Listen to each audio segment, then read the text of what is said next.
Welcome to Detroit. Doesn't matter if you have one ass cheek and 3 toes. I will beat your ass. You can drown them. And that's what we gotta be. That's who we have to be. Because that's our domain. That is our domain. Because we'll tread water as long as it takes to fucking bury you. Takes the snap, turns, gives to Montgomery, right side, end zone, touchdown, Detroit Lions! Yes. We are driven by Detroit. Hello, Detroit Lions friends, fans, and family members. Welcome on back to yet another episode of MCM Motor City Mania. I'm your host, David T. Pike. And as always, we're diving on in. So folks, what we're going to be talking about in this episode today is some news that came out late last night about a former player that a lot of Lions fans, I can guarantee you right now, would absolutely love to see redon the Honolulu blue and silver. No, it is not Zadarius Smith, but rather, in fact, it is a quarterback, a former quarterback in Teddy Bridgewater. The news came out late yesterday that Teddy Bridgewater is eyeing to come back to the NFL after everything that has gone down with him being released and fired, suspended, whatever case you want to be, is calling it, from his high school coaching job after everything that went down with that. Now, this is good news for a couple of reasons. Number one, I can already tell you this right now. Lions fans are not particularly enthralled. They are not particularly happy with what's been going on with the backup quarterback position because of, one, what we've been hearing from practice, two, what happened in the Hall of Fame game, but also three, the situation that has been with the backup quarterback pretty much for the last, I would say, almost decade plus at this point. Because when it comes, I've said this before, when it comes to the backup quarterback job, the backup quarterback role, that position is almost as hard to fill as the actual starting quarterback. Trying to find a franchise quarterback, it's almost as hard because trying to find a good quality backup quarterback in the NFL is really, really damn difficult. Because it's like, hey, you know what? You're trying to find one of 32 guys to be your starting level quarterback. Okay, that's now done. Once you actually find that, okay, now you've got your starter in place.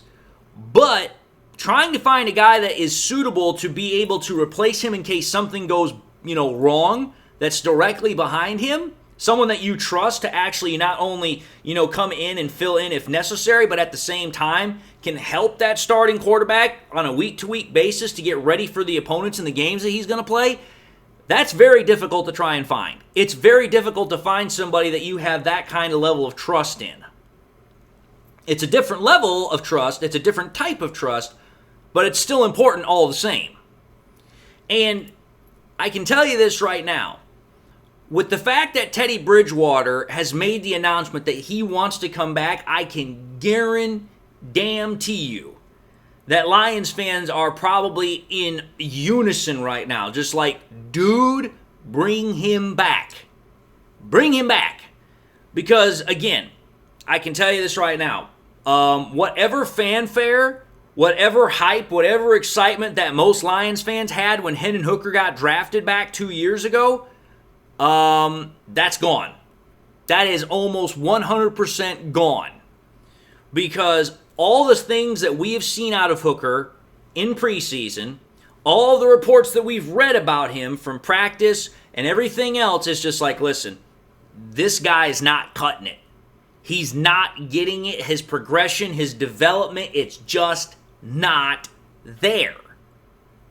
And when you think about that, for a guy that had all of the starting experience that he had in college, all of the years that he was in college, and the fact that he has been under the tutelage of Mark Brunell, a guy who was a very successful quarterback in the NFL for a number of years, has been behind Jared Goff, a guy who has been a top 10, fringe top 5 quarterback for the last couple of years, and on top of that, since we're talking about Teddy Bridgewater, has been working in close tandem with Teddy Bridgewater the last couple of years, and the fact that the development is still at the point where it's at, that is not a good sign. It's like, listen, you have had all of these guys that have an immense amount of experience, immense amount of practical knowledge, and it's just not there. We're not seeing it in terms of his ability to process and his ability to understand defenses and his ability to understand how to run the offense fully. But at the same time, we're also not seeing it in the physical components. His accuracy is still up and down. His ball placement is still up and down. It's just not where you want it to be. It's just not where it should be. And again, it's one of those things where it's like, okay, all things being considered, that's a problem. That's a huge problem, especially for a guy who was at one point by some people considered to be a first-round talent. And again, when people thought that we had gotten a steal at the third-round level with him, it's like, I don't think we got a steal. At this point, I'm starting to wonder if maybe we might have reached a little bit. Because where we're at right now with him is just simply not matching up to all of the, hype, all of the reports that were about him coming out of college. And again, I tried to warn about this when I was talking about him. I was like, listen, he's coming from a system that does not work very well in the NFL because the NFL runs West Coast pro-based offense systems. He's coming from a system in Tennessee, which is a spread-based system. And it so far has proven that he's not understanding the concepts as far as timing, as far as ball placement, as far as efficiency, effectiveness, whatever term you'd like to use. It's just not there. And the fact of the matter is that with Teddy Bridgewater coming back, that is a welcome bit of news for Lions fans. Because it's like, okay, this is a guy who has been the backup quarterback when he's been available for the last 2 years for the Detroit Lions. This is a guy who was drafted in the first round, way back in the day, was once a franchise quarterback for the Minnesota Vikings, has gotten them to the playoffs before.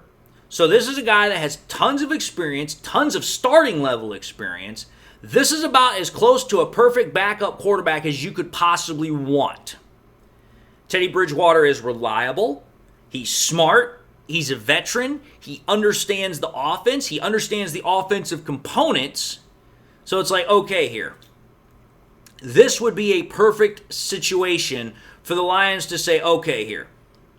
We've got a situation where we have Kyle Allen and we have Hendon Hooker at quarterback right now in camp.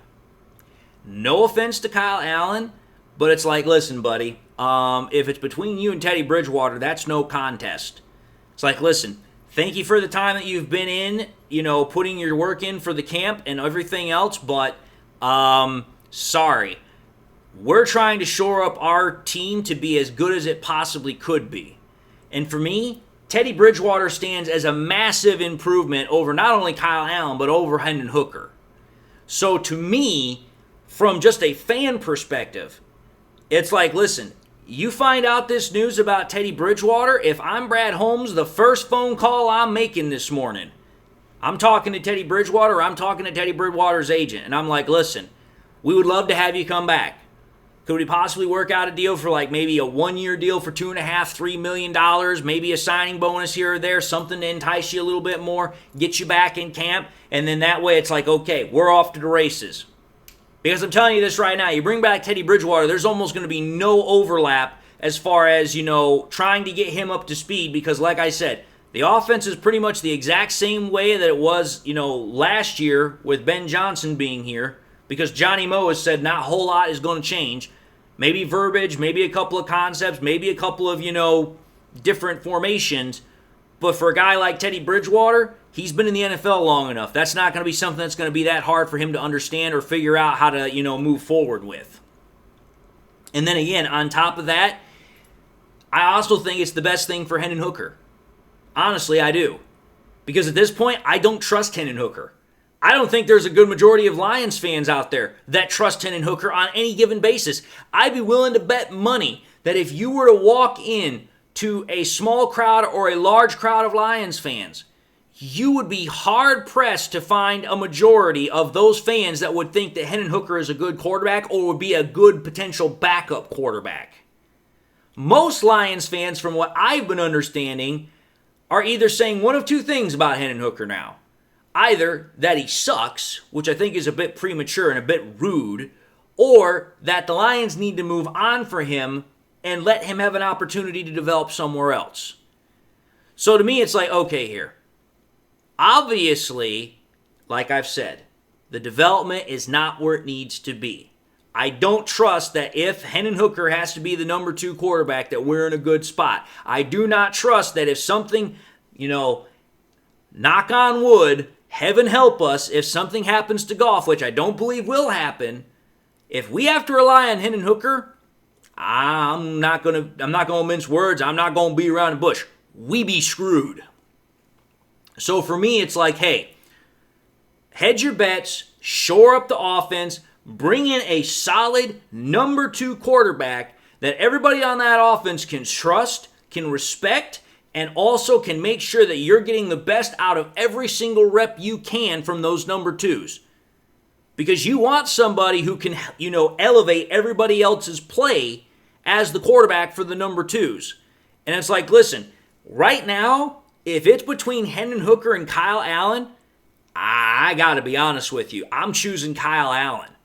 And the only reason I'm choosing Kyle Allen over Hendon Hooker is because Kyle Allen actually has experience. He has starting level experience. He has veteran experience.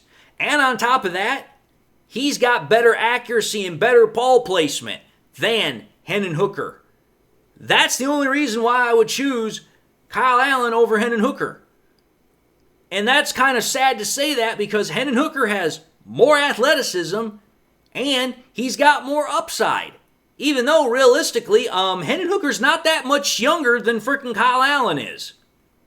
That's just being honest. Painfully honest, pardon me. So it's like, listen, just for the betterment of everybody, especially fans who have got such a worry about this, bring back Teddy Bridgewater. Absolutely do. It'd be a godsend to bring him back. Wouldn't have to worry about the whole backup quarterback position for at least another year.